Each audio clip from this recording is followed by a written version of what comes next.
So the next step from Fusion 360 is to bring the model into Autodesk 123D Make to be able to slice it into the pieces to be able to export that I can carve on my machine. So we'll start a new design here. We'll just do a new one, and we won't save that one.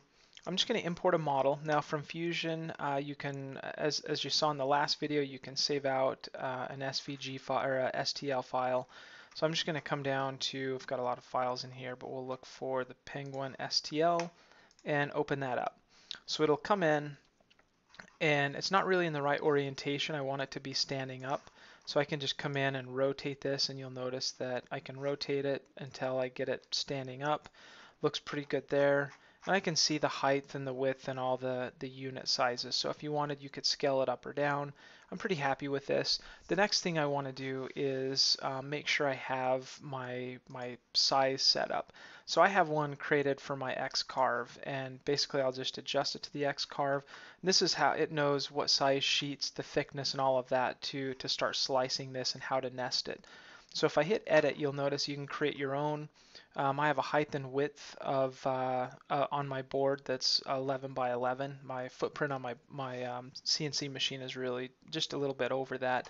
And then the thickness of material I'm going to be using is about 1/8 of an inch.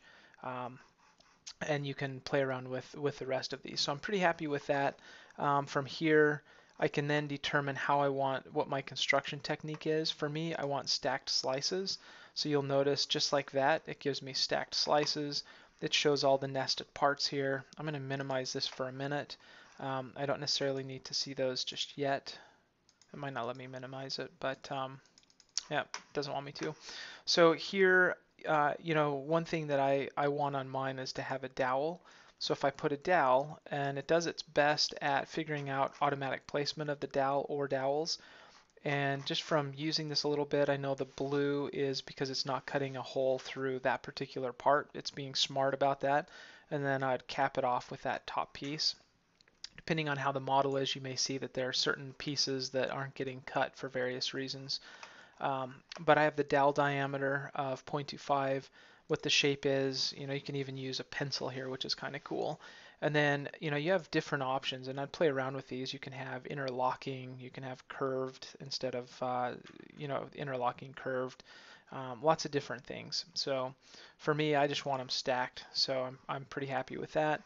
And then in here, you can arrange them simple or nested. You can see when I do nested, it's going to take a minute and it'll nest them. Sometimes it'll have fewer sheets that will be needed because it's doing a good job at nesting them. In my case, it didn't really make any difference sheet-wise. Just kind of evenly dispersed them out. I actually had them nested, but I probably would have preferred them unnested because it gave me a little bit more space between the parts. You can see if I nest them, they'll get a little bit tighter, and depending on the width of your bit, I had to move some things around a little bit to give me some room. So in hindsight, I would have just used the simple version, and then from there, that's pretty much it here. I just go to EPS for my format. Depending on what you're doing, you can do a DXF or a PDF. Do an export. This will zip everything up into a single zip file and allow you to export this all out as individual sheets as EPSs. And then from here, we'll have one final transition. I can go to a program it's Autodesk Graphics. You can use Illustrator or Inkscape to open them up and convert them to an SVG. At least in my case, my machine, I need SVG. So depending on what your process is, that may vary. Mileage may vary. But anyway, so we'll go from here to converting those, and then we'll be able to cut them on the machine.